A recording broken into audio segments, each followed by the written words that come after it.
Bien, estamos de vuelta con Hugo Gómez, presidente del Consejo Directivo de la OEFA.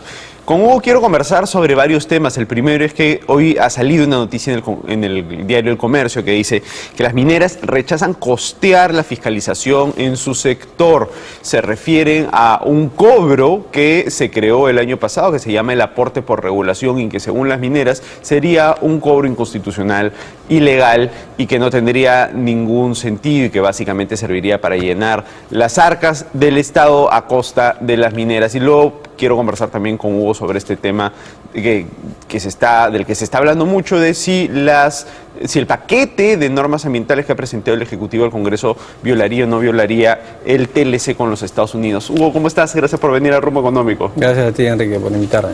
Hugo, las mineras dicen pues que este aporte por regulación es un aporte que no se debería cobrar, lo cobran o se cobra para financiar tanto la OEFA como los Sinermin, ¿no? Y ellos tienen varios argumentos. El primero es que este sería un tributo y los tributos solamente se crean por ley, y en el caso de la OEFA este aporte se habría creado por un decreto supremo. ¿No habría acá una inconstitucionalidad? No, por lo siguiente. Primero, y para que el público lo tenga muy claro, ¿cuál es la naturaleza jurídica del aporte? El aporte por regulación es una contribución, y la contribución es una clase de tributo. Recuerda tú, tributos son los impuestos, las contribuciones y las tasas. Claro. Y el aporte por regulación es una contribución. Ya. Lo ha dicho el Tribunal Constitucional y lo ha dicho el Tribunal Fiscal, porque este tipo de cobros ya ha sido cuestionado en años anteriores, o sea, no es la primera vez.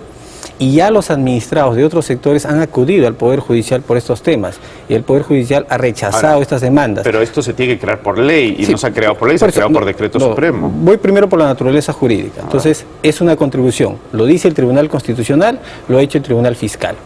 Primero, esto se ha creado por ley.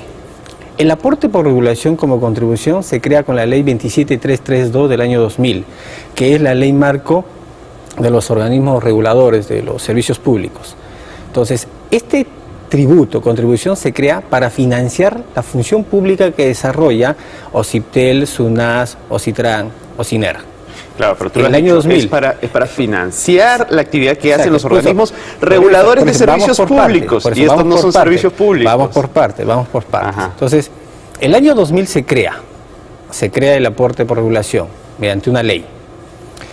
Esta ley, como te dije, dice se va a financiar la función pública que desarrollan estos organismos reguladores, que básicamente es regulación, supervisión, fiscalización. Al principio, Sinermin solo era competente en materia de electricidad y hidrocarburos, y en el año 2007 recibe las competencias en materia de minería. Y en el año 2012, mediante la ley 29901, se extiende el aporte por regulación para los mineros. ¿Ya? Esto es en julio del año 2012, mediante una ley 29901. Esa ley lo que dice es, esto se extiende también a los mineros. O sea, así como era para los empresarios eléctricos, era para los hidrocarburos, también es para los mineros. Muy bien. En abril del año 2013 se publica la ley 2995, que es la ley de presupuesto del sector público para el año 2013. Esto se publica, esto es a finales del año 2012.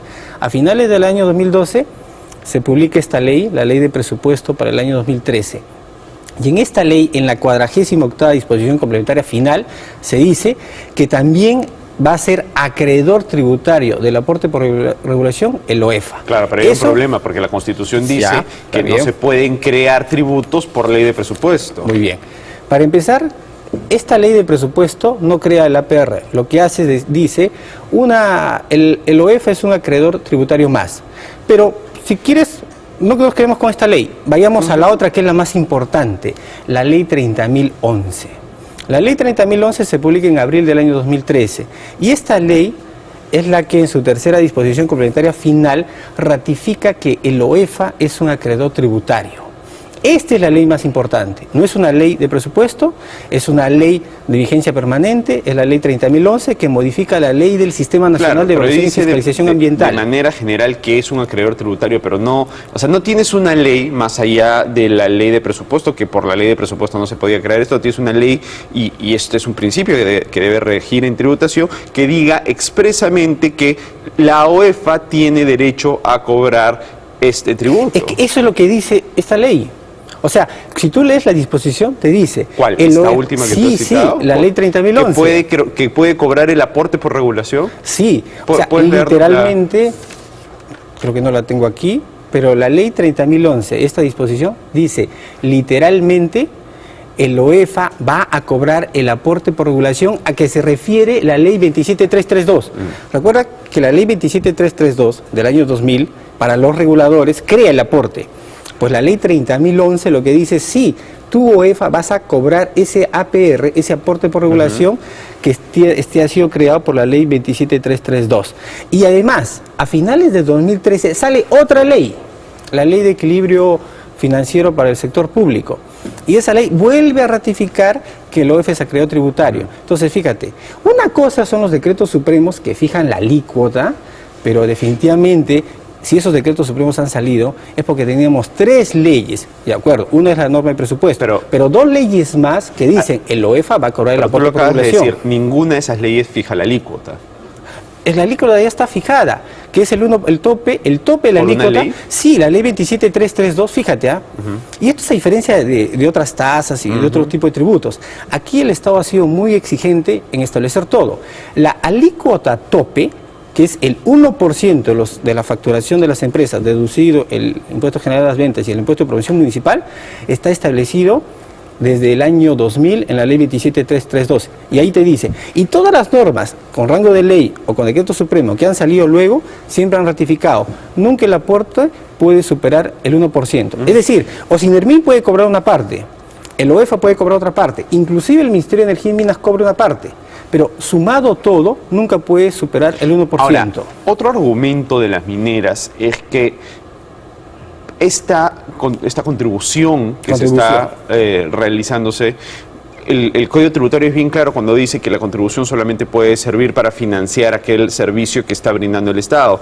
Y acá claramente la contribución no tiene nada que ver, el monto de la contribución no tiene nada que ver con los servicios que se están financiando. Y de hecho, según las mineras, en el caso de Ocinermin, el año pasado hubo un excedente de 133.6 millones, que es más, el Ministerio de Economía al final de año dijo esto retorna, esto regresa a la caja. Entonces, realmente diera la impresión que las mineras tienen razón cuando dicen, oye, nos han creado un tributo que supuestamente es para financiar la prestación de este servicio, pero realmente es para financiar las arcas públicas. A ver, vamos a ir por partes. Primero, las empresas mineras no pueden cuestionar que no sea una contribución, porque como te dije al inicio... ellas dicen que es una contribución, lo que pasa es que dicen que es una contribución ilegal, ¿no? Ya, pero el Tribunal Fiscal y el Tribunal Constitucional, cuando se han pronunciado sobre este tributo con estas características. O sea, no con un tributo diferente. Hugo, pero el hecho es, el dinero, está calculada la tasa para financiar el servicio que ustedes están prestando, ¿tiene realmente una relación? Sí, en el caso del OEFA sí.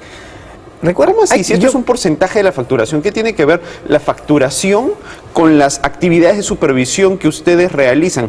Realmente, si una cosa respondiera a otra, ustedes deberían decir, bueno, nuestras actividades de regulación no cuestan tanto, entonces tanto es lo que yo le voy a cobrar a las mineras, no ponerle un porcentaje, digamos, arbitrario sobre la base de su facturación. Para que veas la diferencia. Lo que ha pasado con Ocinermin en años anteriores no le puedes imputar a la OEFA para el futuro. O sea, si tú me dices, Ocinermin tuvo excedentes en el pasado, en el caso, eso para el OEFA no le puedes imputar para el futuro. Pero tienes que aceptar que en el caso de Ocinermin, como se ha venido utilizando, esto es ilegal, porque es una contribución que no tiene relación con el servicio y que además está sirviendo para financiar un servicio, para financiar al Estado. Mira la diferencia tremenda que hay contra lo que se ha hecho en el pasado con el presente. Pero es cierto. No, pero para que veas lo que se ha hecho para el presente y para el futuro. Cuando se propone el aporte por regulación ahora para las empresas mineras, tanto para Ocinermin como para el OEFA, ya no se piensa en una alícuota suelta, permanente, no. Se ha hecho un estudio con el MEF, el propio Ocinermin y el OEFA, para que el aporte por regulación ahora financie exclusivamente solo las actividades de fiscalización minera. Y es por eso que le extrañaba seguramente a Gabriela en la sesión pasada que le entrevistamos. Que le entrevistaste, donde decía, oye, ¿por qué las alícuotas van bajando? ¿Por qué bajan en un caso? ¿Por qué son diferentes? Y eso es así porque esta vez sí se hizo un estudio de año por año a qué actividades qué actividades van a financiar el aporte por regulación. Por ejemplo, si la alícuota baja un poco es porque se dice, los primeros años vas a gastar un poco más en ciertos activos, en cierta infraestructura, que luego ya no tienes por qué gastarlo. Pero tienes que aceptar que un porcentaje de la facturación, que es lo que se cobra como aporte por regulación, no tiene nada que ver, no tiene una relación con cuánta fiscalización ustedes van a hacer. Entonces no es cierto que esta contribución esté calculada en función realmente de cuánto a ustedes les cuesta fiscalizar. Ya, primero, ¿por qué yo recalqué que era una contribución? Porque no es una tasa administrativa. Nosotros sí sabemos que con las tasas administrativas, tú sí estás buscando cuál es ese servicio individualizado en el contribuyente por medio del cual él paga la tasa. Pero esta es una contribución. Esta es una contribución que lo que financia es una actividad más general. Entonces, no podemos hacer un equivalente con la tasa. El legislador... Pero no estamos haciendo un equivalente con la tasa, es que simplemente no puedes usar ese dinero para otra finalidad. Y si tú cobras, el OEFA no lo va a hacer más que eso, entonces lo estás haciendo. Pero el OEFA no está cobrando más de eso. O sea, para empezar, el OEFA ha calculado el aporte por regulación minera para financiar la actividad minera, solo la actividad minera. Parte, por ejemplo, del contenido de las demandas y denuncias que ya han planteado, dicen lo siguiente. Tú, OEFA, has calculado un presupuesto, ¿no?, de 71 millones más o menos para este año. ¿Y sabes por qué ha ocurrido eso? Porque el presupuesto se hace en julio del año 2013 y en julio del año 2013 no existía el aporte por regulación. El aporte aparece a finales del año 2013. Evidentemente, ahora nosotros tenemos que modificar tanto las actividades que estamos realizando como el presupuesto. De hecho, ya ha sido modificado a raíz del nuevo acontecimiento que es el aporte por regulación. Hugo, antes que nos gane el tiempo, porque hay otro tema del cual yo te quería preguntar. Como comentaba al inicio del programa, se dice que estas modificaciones que se harían a las facultades de la OEFA violarían el TLC con los Estados Unidos. ¿Tú qué piensas? Yo pensaría que no, por lo siguiente. Lo que le preocupa al capítulo ambiental es que si con el ánimo de promover la inversión reduces la protección ambiental y la protección ambiental no se está reduciendo. Hay un cambio en cómo va a funcionar el tema del procedimiento sancionador. De hecho, el modelo que está optando ahora con la propuesta legislativa, que ya es una autógrafa, es similar a la que existe en Chile. O sea, en Chile existe este sistema en el cual dentro del procedimiento sancionador se da la oportunidad a las empresas para que subsanen. Si subsanan, ya no hay, no hay infracción, no hay sanción. Si subsanan, si no subsanan, se aplica la sanción. Entonces, el procedimiento existe, están las medidas correctivas. Entonces, si la pregunta es, ¿va a haber un menoscabo a la protección ambiental? La respuesta es no. De acuerdo, perfecto. Hugo, muchísimas gracias. Gracias por venir a Rumbo Económico. Nos vamos a una pausa y regresamos con Inés Temple.